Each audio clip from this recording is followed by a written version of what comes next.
I know that I'm going to get a haircut, but before before I really get a haircut, because I'm really going to get one today. Over the past week, over the past 2 weeks, Satoru Iwata admitted that the Wii U flops. That is very admirable of him. But this article, it really got me thinking.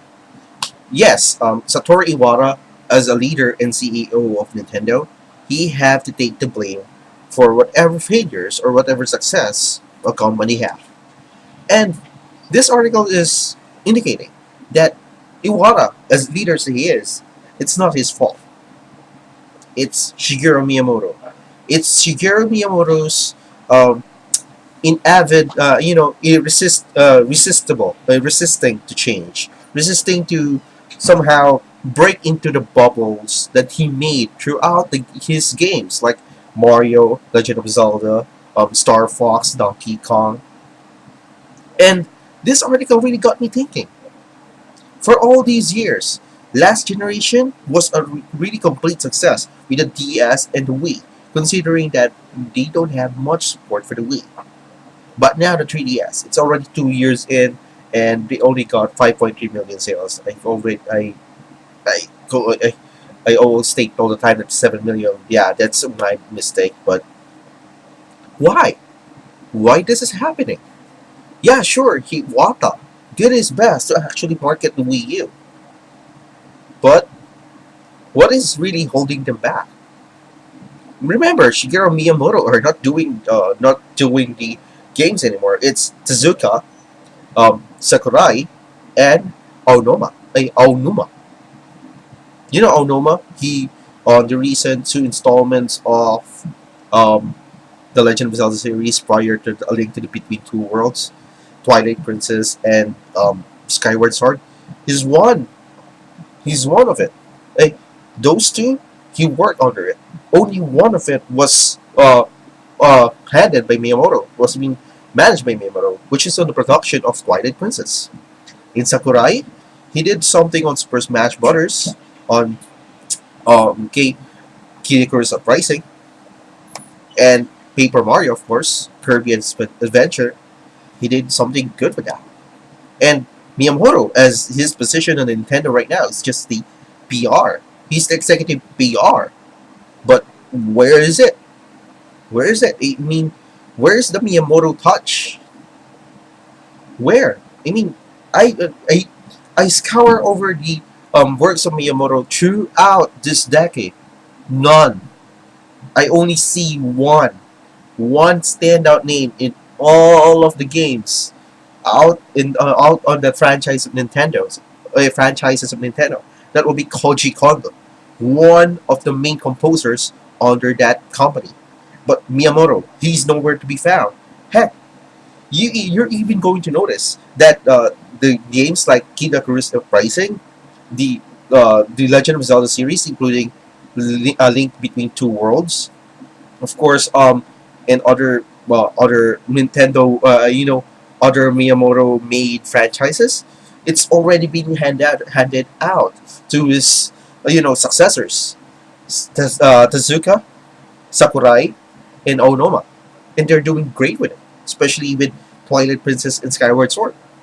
We cannot deny that because in these two installments of the Legend of Zelda series, it's more mature. Mature in the sense that yeah, mature doesn't mean blood, doesn't mean gore. Mature in the sense that it's not about childish, save this, save that anymore. It has some substance in it. And Onoma did a really splendid job on this too, playing these two. But Miyamoto, why are we still dwelling to that? You know, I hear people saying that Skyward Sword and Twilight Princess should be managed by Miyamoto. Super Mario 3D? Oh, it should be handled by Miyamoto. Kid Icarus Uprising? It should be Miyamoto to do the job. This guy been working for Nintendo for almost 4 decades.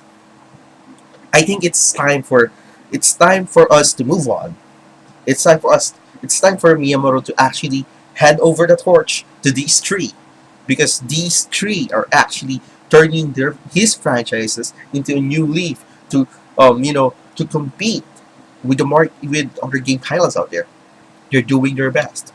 It's not their games are not Miyamoto masterpieces, but they're even though it's Miyamoto made, but they're putting their own element there, their own style there. We just have to give them a chance. But what problem are we having is we are dwelling to that nostalgia. Everybody blames Miyamoto. Everybody blames Iwata, but no shit was given to Miyamoto. I'm not saying that Miyamoto. I'm not saying that I am ingrateful. I mean, I'm not grateful that Miyamoto actually made these games classics. I'm not. I'm really grateful that he is actually um, he actually made these games so we can enjoy our childhood. I even dubbed him as the Walt Disney of the video game industry. But I think it's time.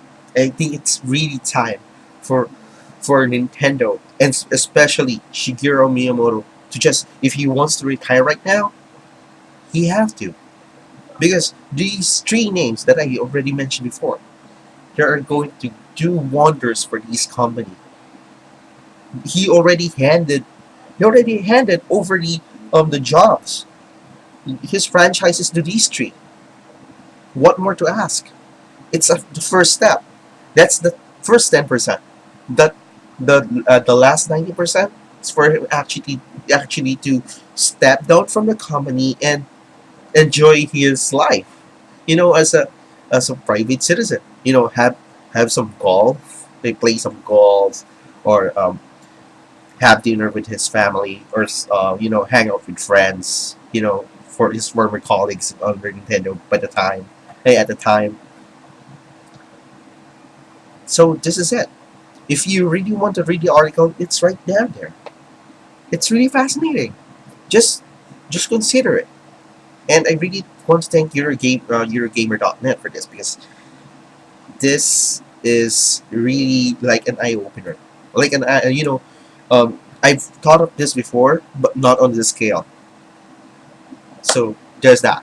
Anyway, drop a comment there, send a PM there, and I'm going to drop my Skype ID there as well. I just find it fascinating. Anyway, I am Homer, and do I need to get a mohawk? I like for real. Anyways.